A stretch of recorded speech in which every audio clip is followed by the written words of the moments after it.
this contest set for one fall is for the WWE Championship.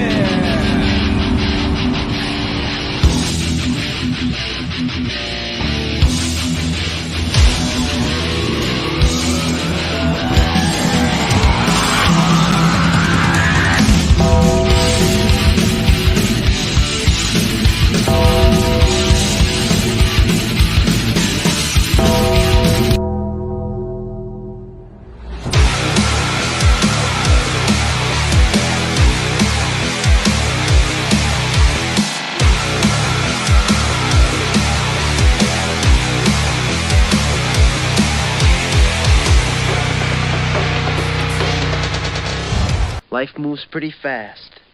You don't stop and look around once in a while, you could miss it. Welcome to Around the Turnbuckle. I'm Big Al. That's the Professor. We're just going to erase the last hour out of our minds.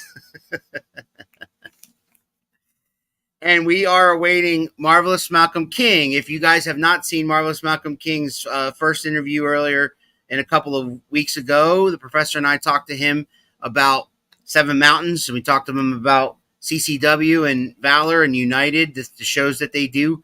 Malcolm is a huge 350-pound man, monster.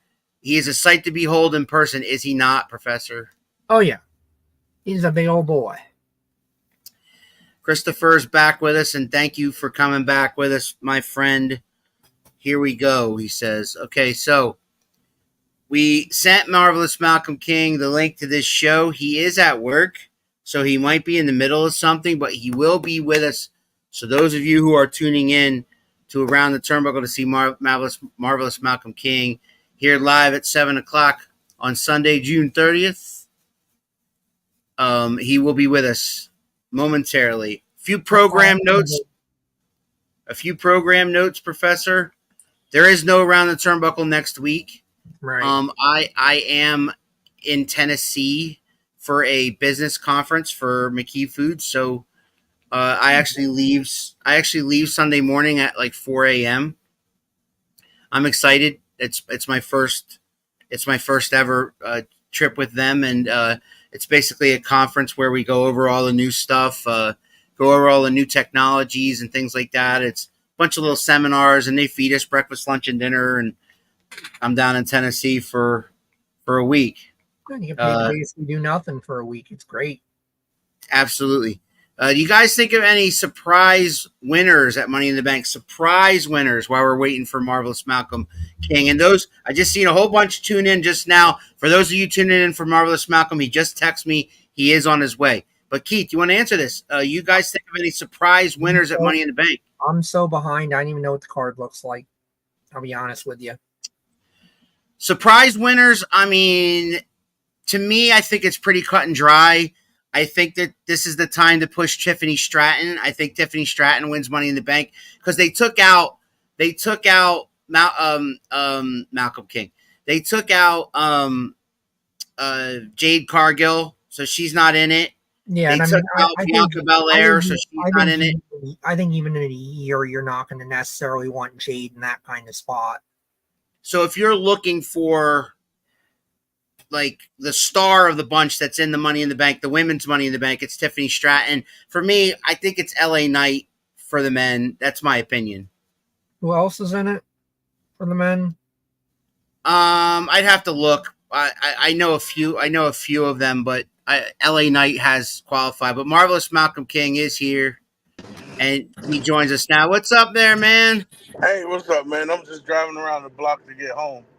I live right around the corner from my How convenient? How convenient is that? Yeah. That's for the day. Normally, I got to travel like 30 minutes away. I got you. So how's everybody doing today? So, Keith, to answer your question, I will look up the Money in the Bank qualifiers. Now, there is a pay-per-view on tonight for those of you who care, and that's the AEW. Is it Forbidden Door? Yeah, block out about 6 hours. I think they have like 14 matches or something booked. Yeah. Yeah. Y'all gonna watch it? No, are you? Nope. Are Yeah, you? Are you? that is way past my bedtime and my patience level. Yeah, exactly. My bedtime. Gotcha. All right. So far in the Money in the Bank, Keith, it's Tiffany Stratton, Chelsea Green, Io Sky, Lyra Valkyria. Those are the 4 in the women's side so far. Yeah, I'd go with In the Tiffany. men's, it's LA Knight. I think that is that it. Really? Yeah, nobody's pulling LA Knight off the ladder. Then he's winning in the landslide. It doesn't say who he's with. It just talks about his match with Logan Paul and but Lollipop. Money in the Bank is Saturday, July the 6th in Toronto. That's kind of crazy if all they have is him in there so far. Then they're going to do a hell of a lot of qualifying, I guess, next week. I suppose Yeah. so. Although I think sometimes too, don't they? Sometimes for like house shows to make a house show matter, they'll run a qualifying match. Yes. Or two. So that might be part of it too. Yes. Did you see that belt Cody got? Yeah, was it reminiscent of like the old NWA title or something like that? Yeah. Or the old WWE? Yeah.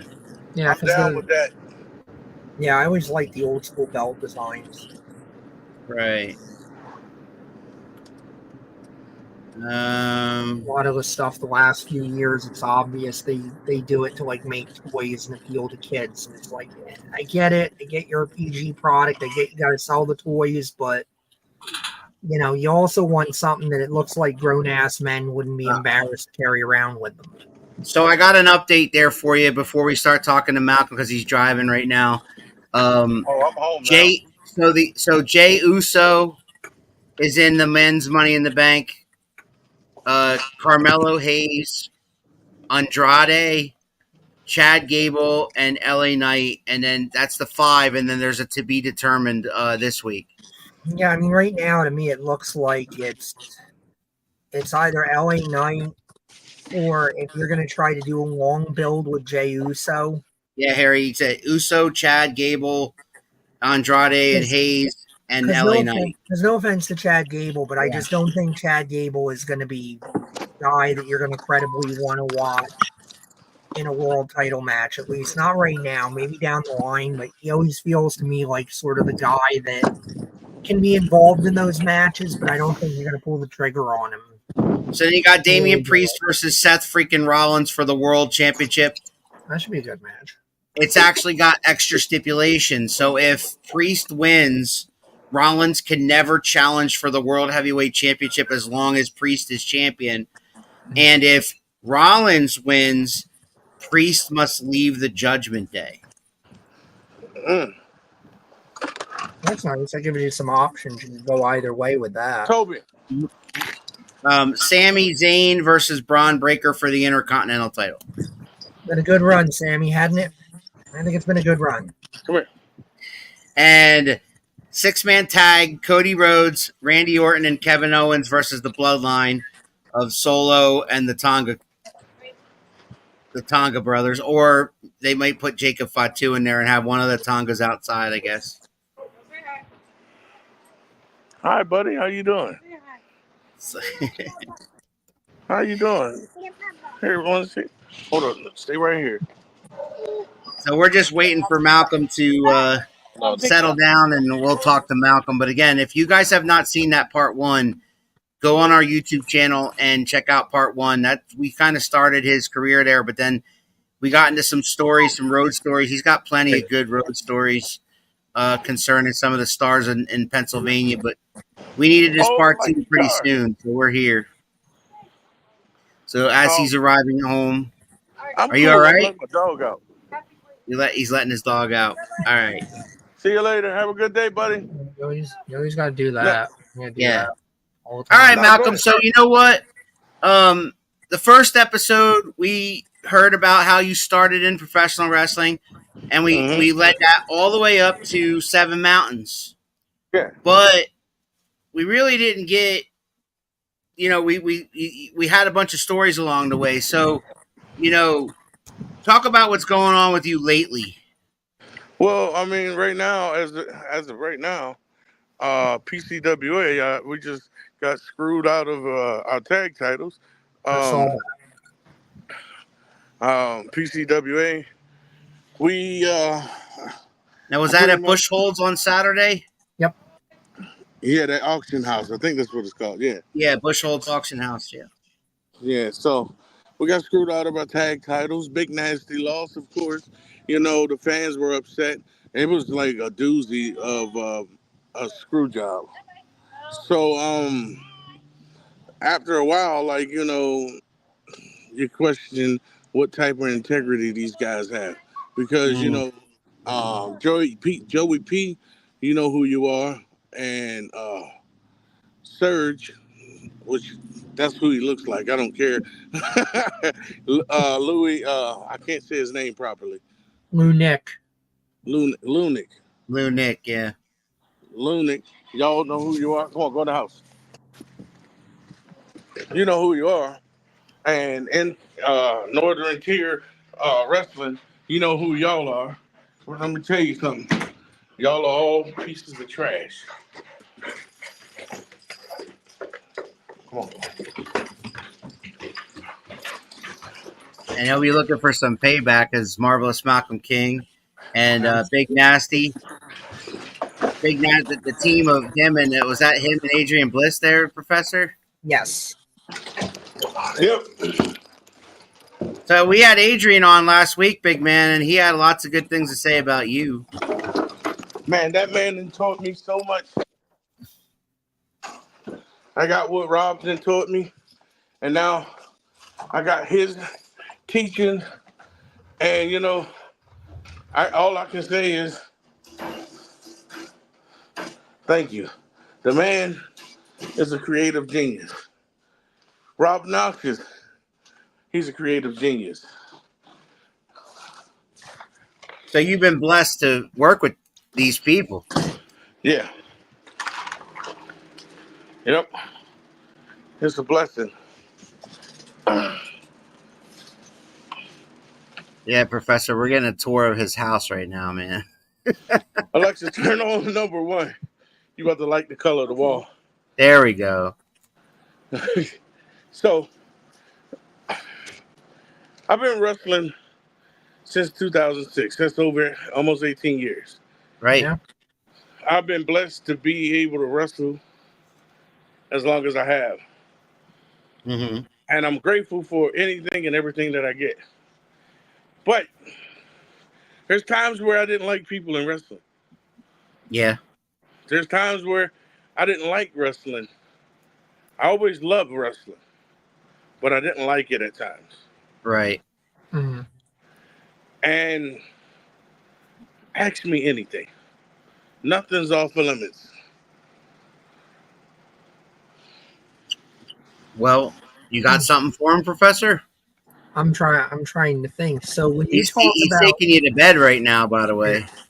So when you talk about not liking wrestling, is that a situation of grind, the travel? Is it particular people you were working with at the time? Is it a combination of all of those things? Because any veteran we've talked to really talks about that there's a point where they never fall out of love with it, especially if they don't stop or take breaks.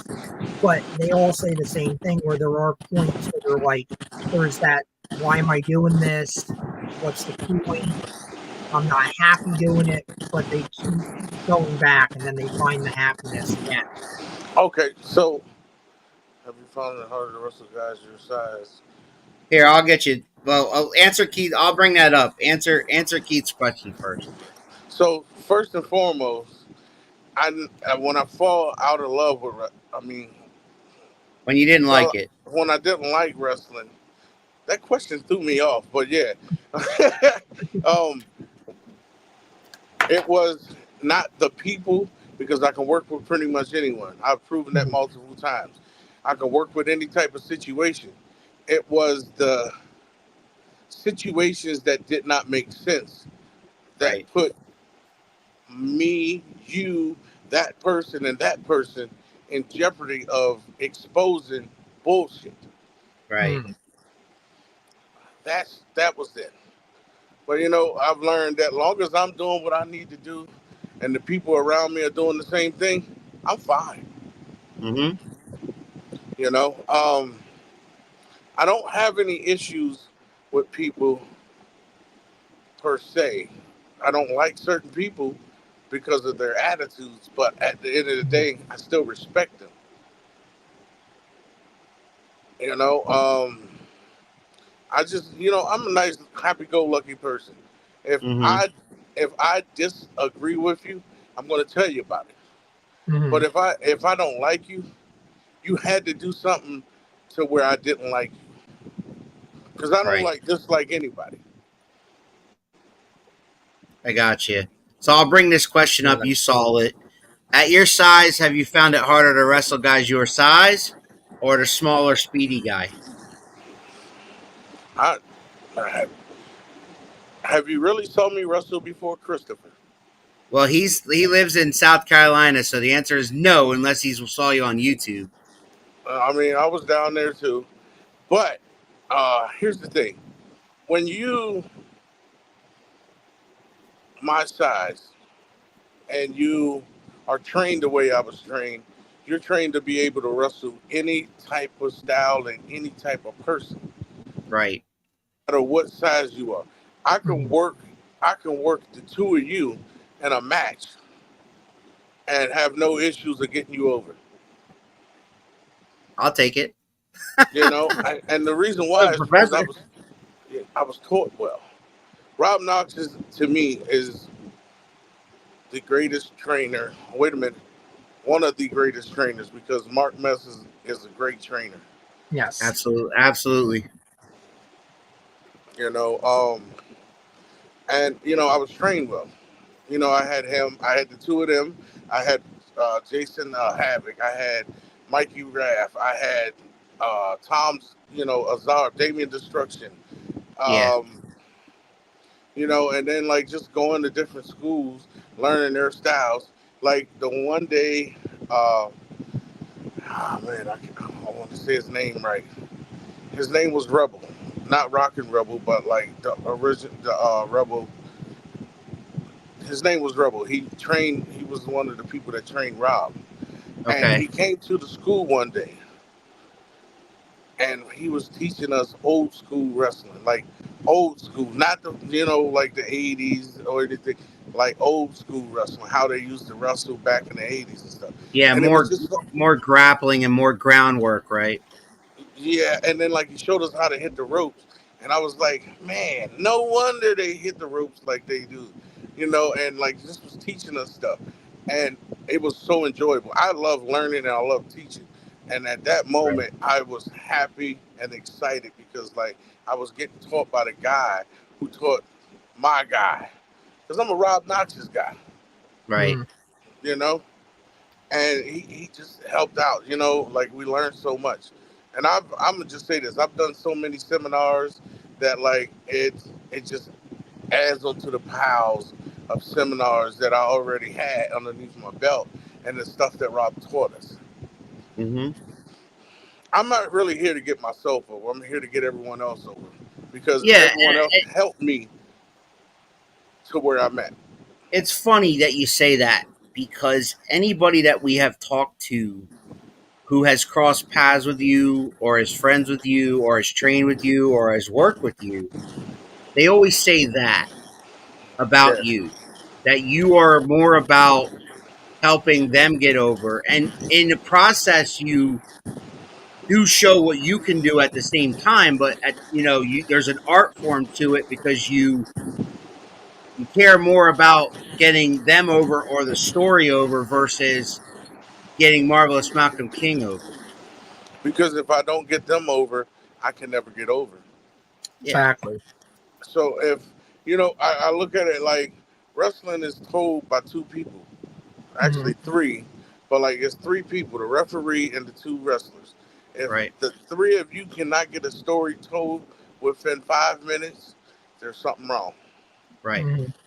You know, and like last night, I'm gonna just say this: I didn't care for the person at first, but once we got into the match, I liked more. They were If that makes, professional. you know, like it wasn't like me being professional. That was there already, No, I but meant them. Like they it were was more professional than you thought. they grew up, and then we talked about this later on. Mm-hmm. And I said, you know, like you grew up, you grew into a different person, and I take back what I thought, you know. And he was like, you know, you weren't wrong about that because I was, you know, and like it just, and we had a good old match. It was good. Everything was good, man. Like everything was good. So you grow with wrestling. Wrestling grows with you, and you grow with wrestling. And yeah, he was good. So I mean,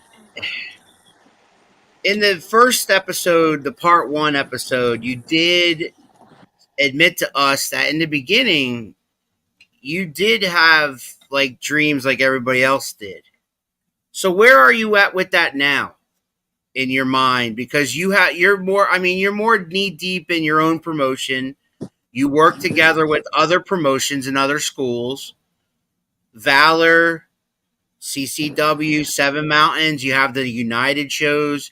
You get booked here and there at other places, PCWA and so forth. So where are you at in your mind with your career? Your wrestling career? The only thing I really want to do is go to work for the NWA. I grew up in the time of wrestling when the NWA was dying, but I watched wrestling from, you know, tapes. I watched tapes of wrestling. I Mhm. was born in 87.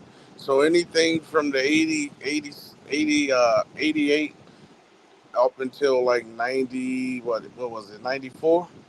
Mm-hmm. Mhm. I didn't, you know, it disappeared. You know, like NWA disappeared. And then, Mhm. Right.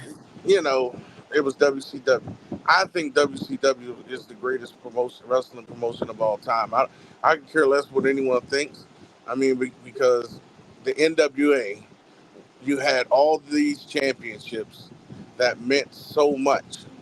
In its heyday, I would agree with you in its heyday, prior to Hulk Hogan coming over. Before that, before Because Hogan even coming in, though it because even though it was no listen, because even though it was popular and the NWO and they were fighting tooth and nail with WWE and yes, and they were beating them in the ratings and everything, I would say the heyday of WCW was its best time. Like from 1986 to 1992. I I agree with some of what you said, but uh, WCW was great until 1999 when Yeah. Benoit left.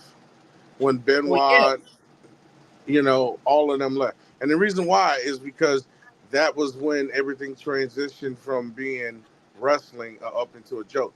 Now, for the longest, it's always been wrestling. Like you go to WCW, watch a WCW show, you watch wrestling. You weren't just watching characters; you were watching two guys wrestle. To an WWE, they extent, but like what I'm talking about is the pre NWO era versus the Well, you that still you still had good wrestling in the NWO era, but I can see what you're saying, where the NWO era became more about that story, and you would still and you were oh yeah, pushing no, a I lot agree of the with that. better Yeah, workers like Bobby Eaton off to Saturday when nobody was watching it. But yeah, right there. there was still good wrestling going on there. Yeah. I mean, a lot of the heyday of the Horsemen was really more Crockett because Bobby. WCW had a hard time knowing what to do with them, and I think part of the problem there was either things outside of their control or stupidity that management did, like screwing Tully over. Right. Paul was there. It Yeah, was great Woodwork because was Mr. great. Wonderful was great. And I'm gonna just say this: y'all are gonna like something that you're gonna see at Triple WA. I can't tell you until you see what's gonna happen with Marvelous Malcolm King. Mm. Just think of Mr. Wonderful. Okay. Okay. I'll keep that in mind. But the next Triple WA show is not till the end of July. Yeah. So Yeah, what do you got going? What do you got going on between now and then, sir? nothing. Come on. No, I don't think I am wrestling. I'm not even gonna lie. I think Triple WA is the only show. I'm Wow. pretty sure. Then August, you got Seven Mountains, and then you got um, the Stilton show, the United show. Then you Right. got Triple WA again. Can't do both. Right. I want to shout out to right now. I want to shout out the Top Shelf Tyler Sims. You know him, Malcolm King. He's watching live right now. He's not commentating. He's not commenting at all, but he sent me the entire Money in the Bank lineup because I was having trouble remembering who was in the. It's like he literally texted me like 5 minutes ago, sending me the entire Money in the Bank lineup. So I appreciate you, Top Shelf. Thank you very much. He's That's really nice good top at that. shelf. You know that. He's really good at that. Oh, there he is. There he is. Aye. There he is. Just bring him on. You want to bring him on? Yeah, bring him on. We can. I could send him the link, man. This is your show. Where you wanted a part 2. We could talk about whatever you want. Here, I got Chris has got one more question for you. I'll get Jeff on if you want. Did you Yeah. have the favorite match that you have been in and said and felt, wow, that was a hell of a match, and felt that was the best you ever did? 2 matches. All right. Number 1. It was me versus Andy Header at Ray Torres's show. It was the only time we ever wrestled. I personally think that was the best match I've ever had because of the simple fact we never wrestled each other and the chemistry was just there. Right. The other one was Mr. Ping when I showed everyone that I was not just a big man that was, just a big man. I was a big man that could move in the ring, and I was a big man that knew his chain. Like, everyone was like, oh, snap. And that was at Ray Torres's, too. I wrestled Jake the Snake twice, but, first night I was at Ray Torres's, I won the tag titles. I was the Black Russian. The Black Russian. Yeah, did not like that fucking. You did not like that does not sound like a gimmick that was really going to work for you. Was there a hood involved? He says, no, I'm good. It's Malcolm's day. He refuses to come on with you. Like, you're going to have to egg him on somehow. Like, you know what I mean? Like, because he's refusing. He's like, nah, this is all about you. He's probably enjoying that grandbaby. How about we do a show as Backlash? Backlash. Yeah, that we used to be a tag team called Backlash. There you go. Yeah, that would be cool. He's about to go to bed, he says. Yeah, it's like 7:30. It's 7:30. It's already past his bedtime. He's a grandpa and all. Yeah, no, he gets up. He gets up like 6 o'clock in the morning. I can't. I get up at 4:30, man. I can't wait till he slaps the taste out of your mouth the next show. That's gonna be fun. Years old. Who, Jeff? Yeah. I get up at 4:30, Jeff. Get your ass on here and talk to your man right here. Why do I got it? I'm not the wrestler in the room. The wrestler in the room should be cutting a promo saying, Top Shelf Tyler Sims, I'm gonna whoop your damn ass. So when I return to Triple WA. Yeah. On July the 27th. Is it the 27th? Yeah. No. Yeah. How did you guys feel about the return of Malcolm King? When? The last anniversary WWE show. I was at. The anniversary show. Yeah, that was May, man. We had a show in between there. Where were you there? Oh, I was just I couldn't make it, Okay. and I made more money just staying where I was at. I got you. All right. So, yes. What I noticed, no more original family t-shirt. No more nastiness there. There was you were a little bit more fan friendly, so to speak. You kicked your opponent's ass as usual. Yeah. So, I mean, the writing's on the walls there that something's up there because the fans of 3WA remember you as a member of the original family. Now, the original family's been broken up and then reorganized, and now they're the bad family with the bad fellas and JT Cage and the Hat Guy. So that's a whole new group now Yeah, that you're not part of. it's not a Well, great. I mean, they went their win-loss way, record. and I went mine. Yeah. I mind And I my get- business, and they mind their business. But if they stick their nose in yours, Gonna hurt them. I'm gonna pummel them. But I mean, there's no ill bill issues or anything like that. Just marvelous Malcolm King does not really need that. what do you think of the Roadblock Chad McCoy becoming the heavyweight champion? Well, Roadblock,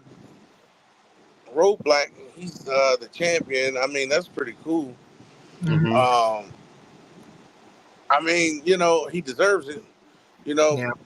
Nobody can say Roadblock is not a deserving champion. No.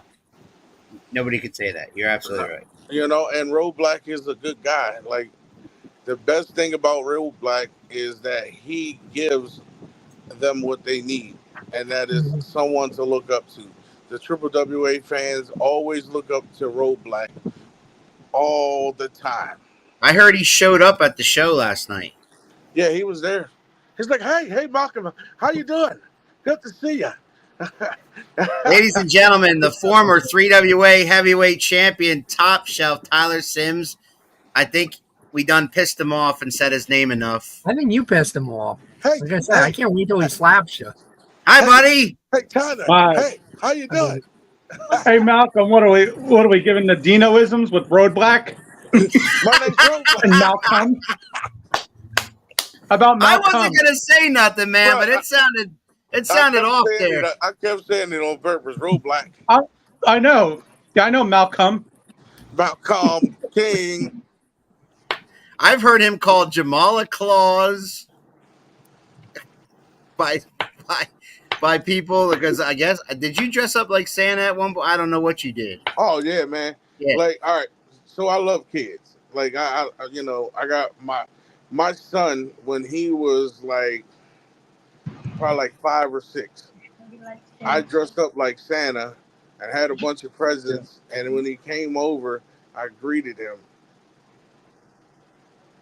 I borrowed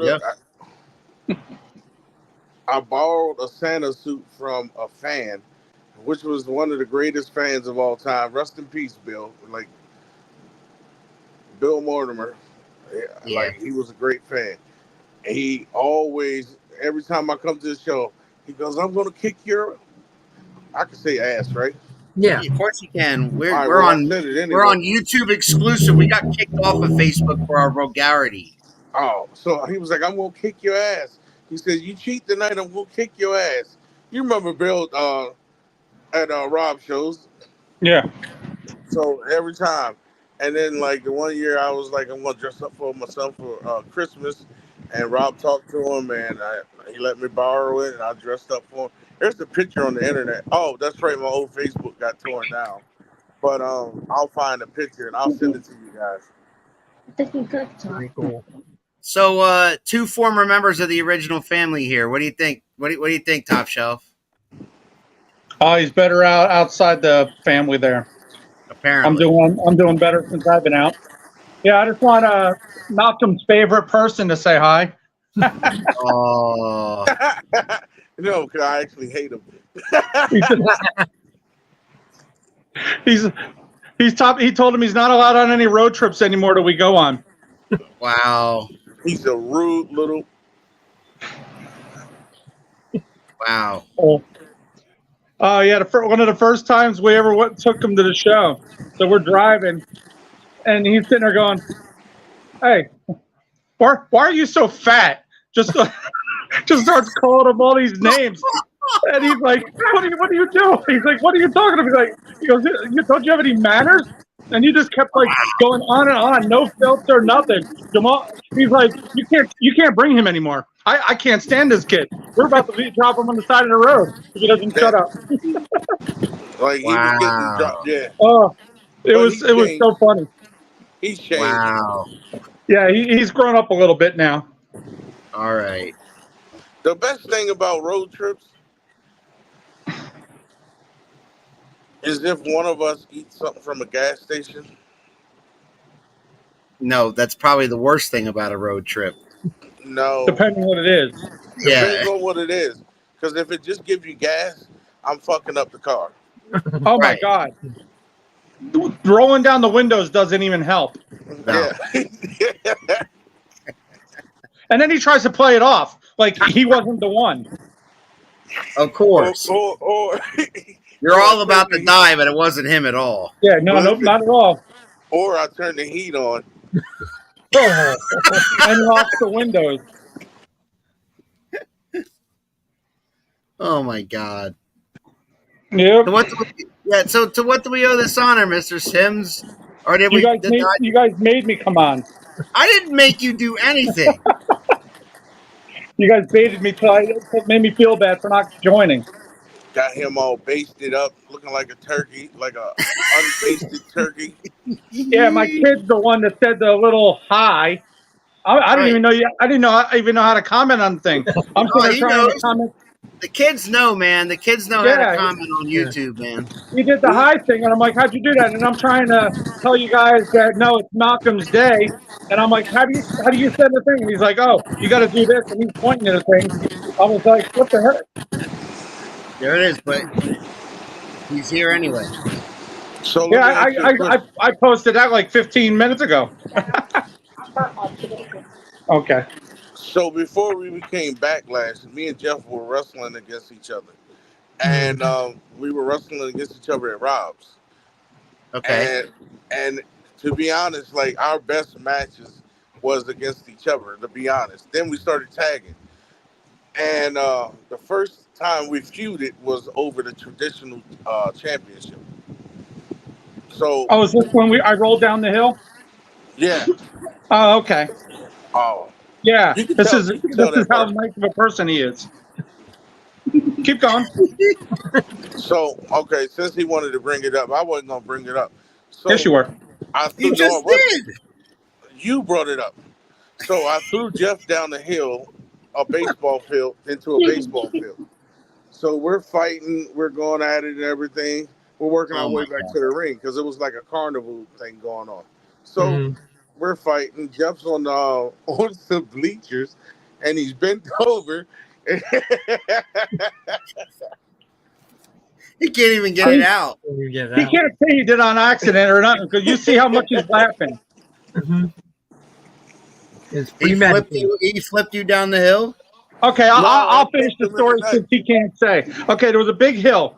He tossed me. I rolled down this big hill, so I'm dizzy. So I got up and I'm leaning on the bleachers. I'm like leaning over on the bleachers. He comes from behind and square up kicks both my balls. They almost popped out my mouth. Oh shit! Oh my God! Oh good lord! He's like, dying over there. My bad. Yeah. And then we finished the match. I'm gonna be honest with you. I don't know how Jeff finished that match because I did kick him fucking square. Oh my God! I was hurting. Like I thought I had to take a crap the whole rest of the night. And I'm thinking to myself, oh man, Jesus, that's for fucking landing on my head with a moon.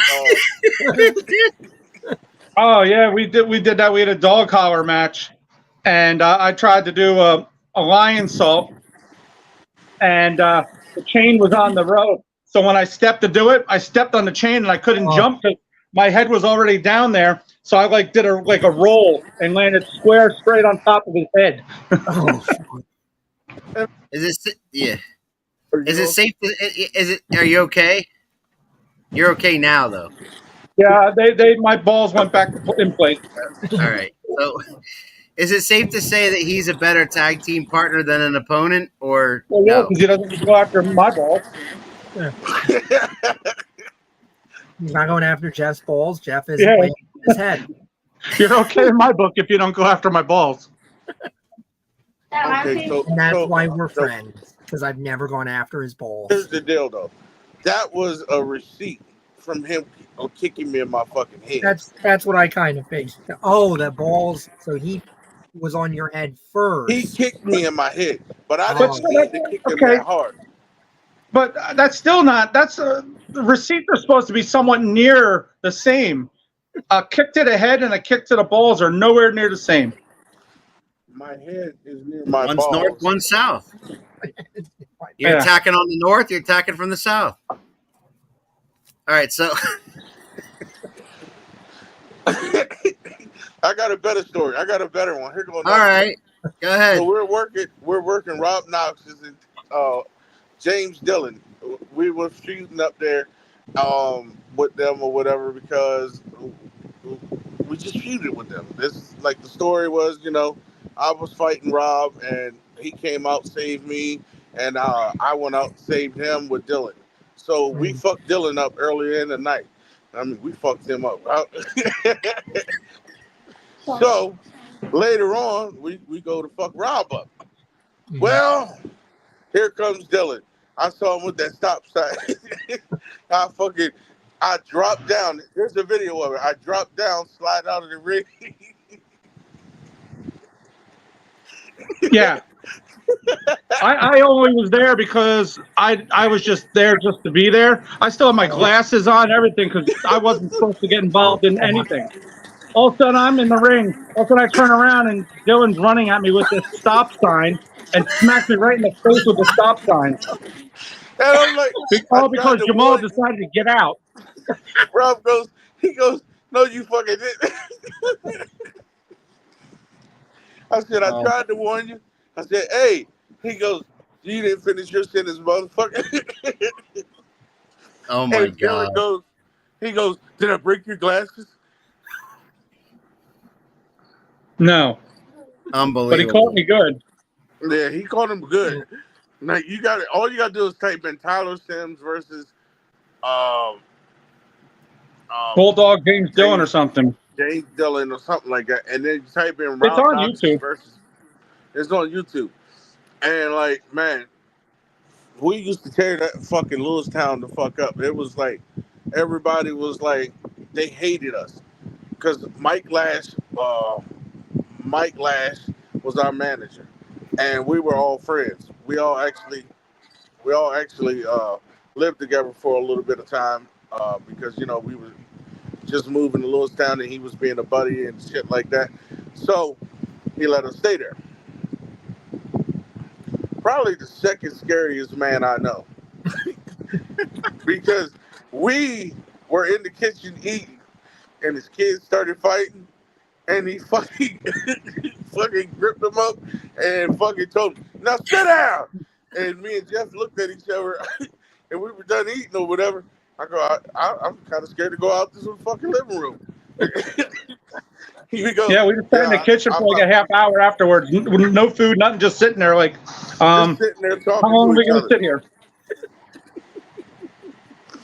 The dog sat in the kitchen with us, like no one fucking moved. But the crowd hated us, because we were the fucking bad guys, what we were supposed to be. So earlier in the night, Mike Lash, he got like into it with DDP. He got Diamond Cutter, so he had a neck brace on. So when we wrestled them and we fucking finally beat them, like Mike's got the neck brace on. Now, mind you, Mike's got a neck brace on. He's looking like Ernest when he was the old lady talking about, oh God, darling, darling. So the crowd is fucking happy, but they're mad at the same time because Mike's fucking like, yes, yes, yes. And like we're looking at each other, we're like, holy fuck, they fucking actually behind us. So then we end up transitioning to being faces, but like them motherfuckers hated us. They hated us, but like I think it was because of me that they were happy that I finally won a championship in Lewistown. Like I've I never know I been was happy. happy. I was happy for you. Yeah, like I've never held a singles title up here. Like now, I've been like the sky. I said sky high. I became the no DQ champion, and like everyone's like, Malcolm, when you gonna go for the heavyweight title? When you gonna go for the heavyweight title? I get screwed every time I go for it. So I just made it a rule of mine to never go for the heavyweight title. That's a pretty sound rule. You know, I get screwed every time. Yeah, he's gonna fuck Triple me anyway. WA. Like, I go for the heavyweight title. What happened? I beat him. I beat Jeff. I beat Jeff for the number one contenders match. When? What happened? I get screwed. You know who I'm talking to, Dino. Dino, you know I'm talking to you. You know that. And then Dino, you got a problem. You know where I'm at. You know where I'm at. But you know, I get screwed I get screwed over. So I don't go for heavyweight titles no more. I was PCWA heavyweight champion for 2 years. I got screwed by that liquor Millie mouth Rob Noxious. Lint liquor Millie Mouth. All right, so you know, my thing is if you're heavyweight champion like of somewhere like such as a 3WA, who the hell's gonna beat Malcolm King if you have that title? Oh, sorry, I was just stretching. I was just stretching. We both know when it's go time, it's showtime. Mm-hmm. I mean, honestly, how can you can you build a story with that? Right. I'll go out and destroy everyone. Right. That's all it is. Right. Yeah, I mean, the giant problem. Right. You know, everybody thinks they want to see it on them, and then it's like, then you do it, and then it's like, great. How do we get it off the giant? How do we, put the giant in peril and stuff like that? I mean, that was why Undertaker had that horrible run of opponents for the longest time, because it was like, how do I put in jeopardy? Or the Big Show? Yeah. I'm gonna take notes from Jacob Fatu. I'm about to lose a lot of weight. Oh, here we go. I think he lost like 50 pounds. I think he did. Something like that, yeah. All right, Top Shelf, you got any final words for Malcolm King? We're going to let you go because we'll finish the show with, we'll talk about his legacy. Nope, I'll see you guys. I don't know, I have a show the 20th, the 27th, and then the 3rd. So I'll see you guys at one of those. All right. Absolutely, man. Thanks for joining us. There he is. Top Shelf Tyler Sims. Thank you, Great Muda. Yeah, funny. I mean, Great you do look like a white Great Muda. I wish I had his talent. Peace out. All right, there he goes. Yep. There he goes. Top Shelf Tyler Sims. All right, man. So we got about 10 minutes left. We got sidetracked again, but with Top Shelf Tyler Sims. But I want to know out of you, when it's all said and done, what do you want the legacy of Malcolm King to be? I was marvelous. Simple. I was marvelous. I chose the name because of Marvelous, Hagler. Margaret Hagler, sure, the boxer. Now, he was inspiration to me because of the simple fact he was one of my favorites.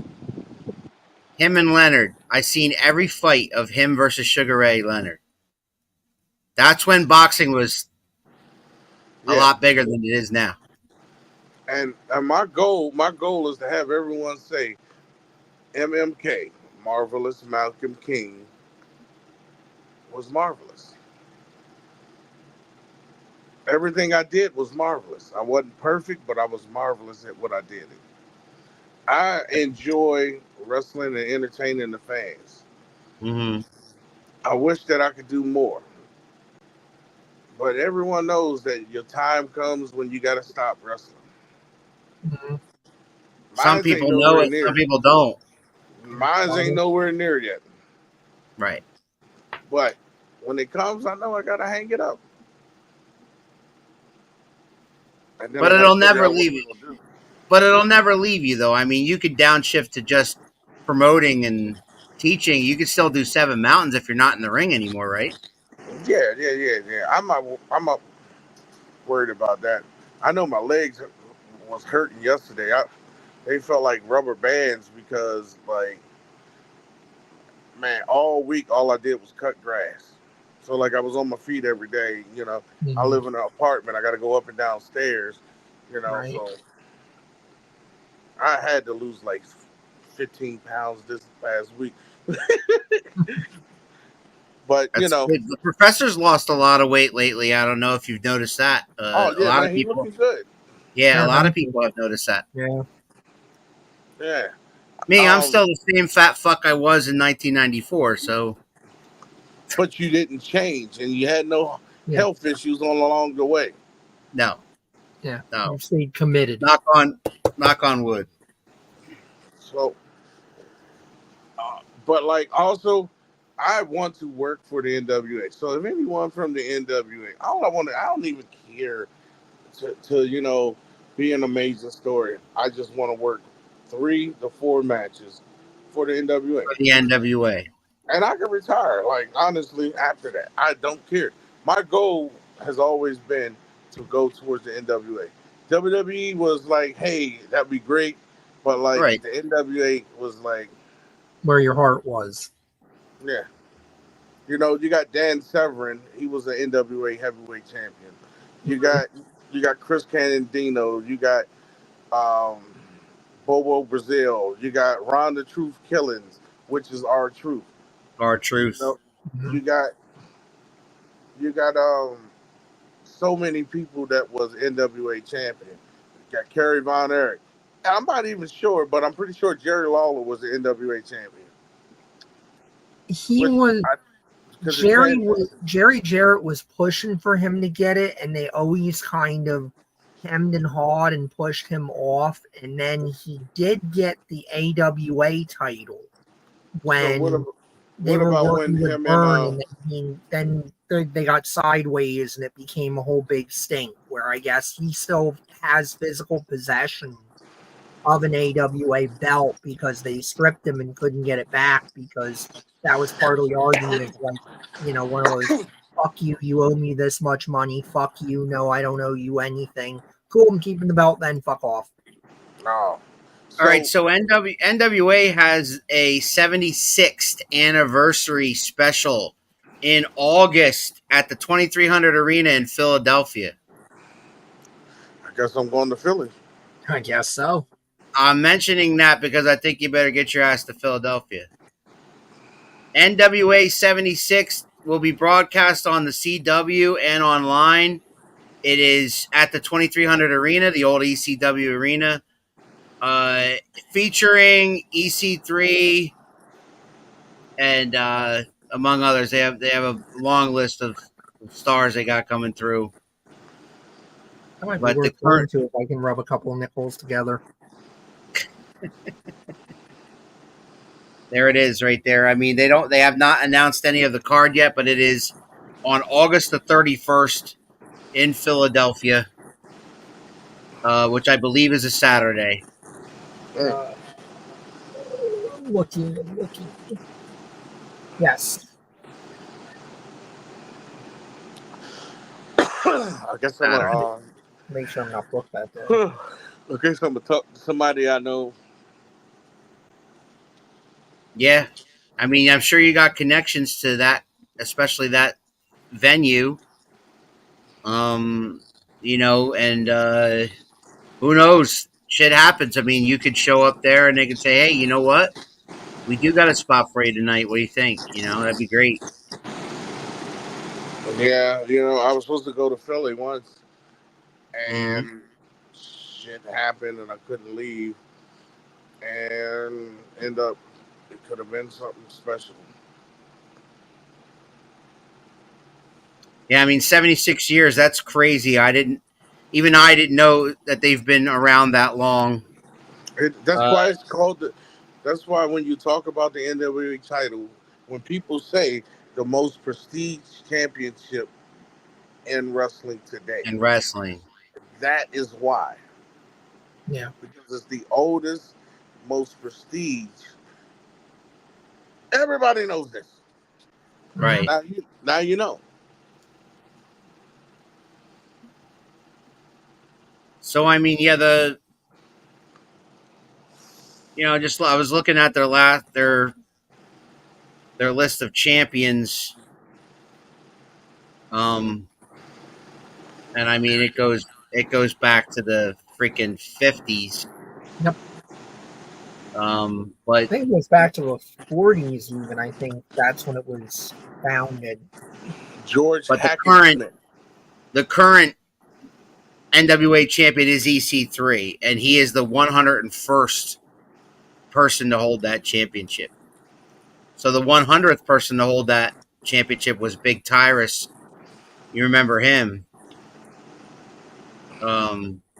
Big Doe. But it's been held by. I mean, most recently, it's been held by Matt Cardona. I remember that. Trevor Murdoch. Trevor Murdoch. Yep. Before him, it was Nick Aldis. Nick You know Aldis. him. He's on SmackDown as the general manager right now. Yeah. And like Nick Aldis made that championship. Like that championship run he did was like wonderful because he beat Tim Storm. He beat Tim Storm for the NWA title, and like that, it was just like magnificent. Because like I started watching the NWA when the question mark was NWA. Like it was Josephus because Josephus was the NWA champion too. It was a part of TNA for a while too, right? Like, didn't Sting and AJ Styles have it and whatnot? Yeah, they were paying. Yeah, all of them guys held it. Jeff Jarrett, Ron Killings, you mentioned him earlier. Christian Cage, Christian Kurt Cage, Angle, Sting, which makes sense. Let me see who else. Ken We Shamrock. We go back to the early 2000s. We got Steve Corino. Yep, Corino had it. Sabu had it. Gary Steele. You mentioned Chris Candido. Chris Candido had it in 94. Yeah. Shane Douglas had it in 94 also. Shane Douglas had it for about 2 minutes in 94, and then we know what he did with it. Right. I didn't agree with that, but I liked it, but I didn't agree with it. Yeah, right. I kind of had that same feeling.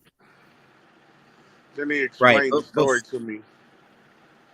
Before that, it was vacated for about a year. Ric Flair had it before him.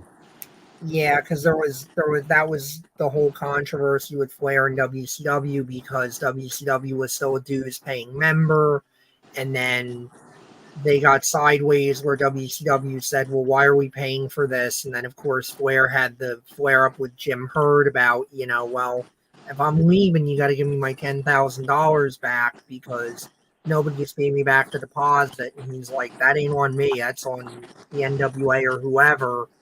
And that's why he wound up with the world title on television because he was like, till somebody gives me the $10,000 back, this is my belt, screw you.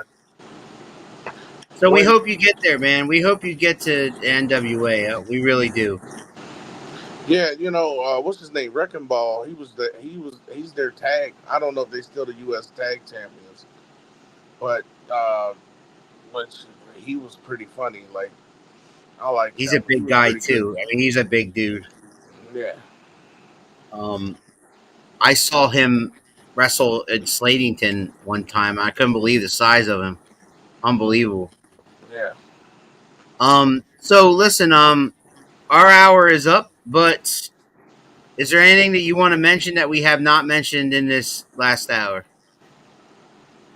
Seven Mountains Wrestling will be live in Lewistown, Pennsylvania at the MR Sachs Gym. August the 3rd. August the 3rd. Show starts at 5. Doors open at 4. Now, ladies and gentlemen, you're going to want to see this show because there's a lot of stuff coming to the future, and you're going to want to see it. DeMarcus King will defend his championship against Samwell Thompson. Samwell Thompson.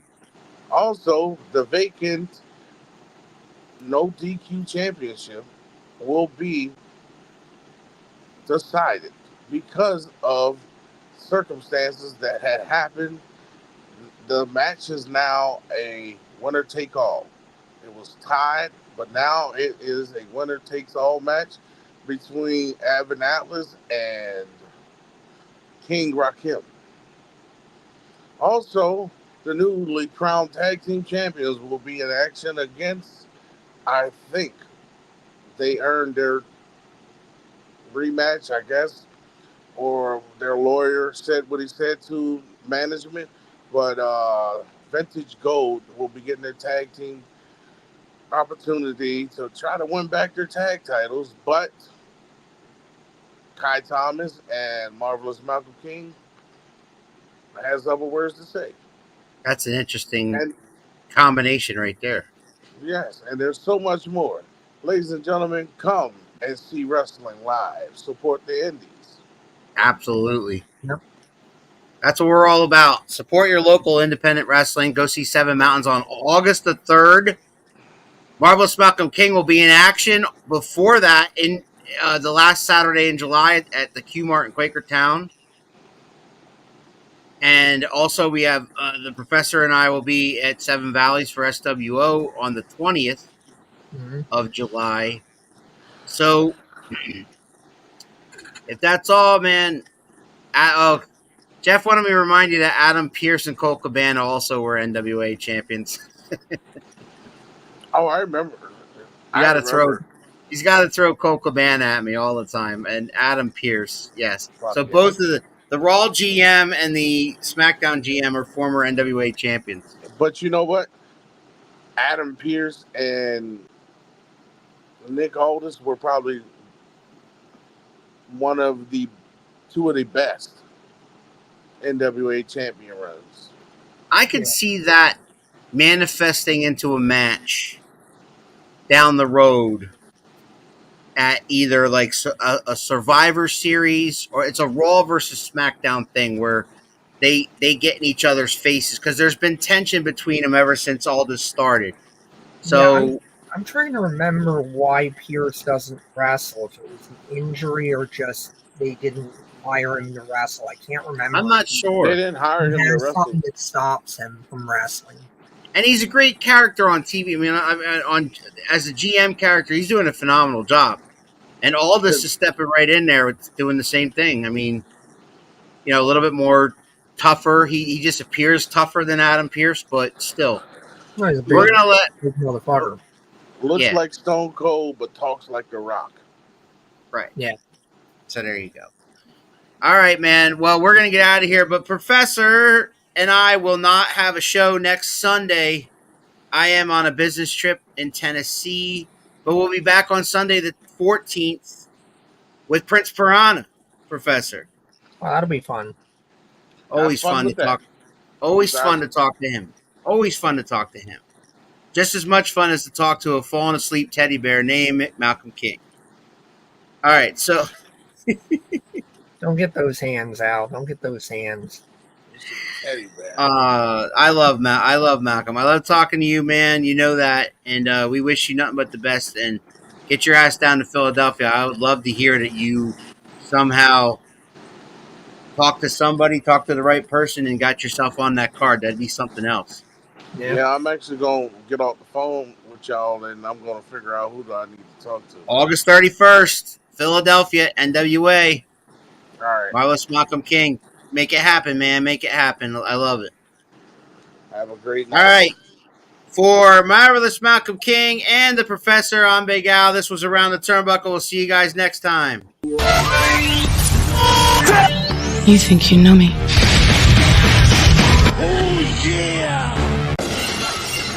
If you smile.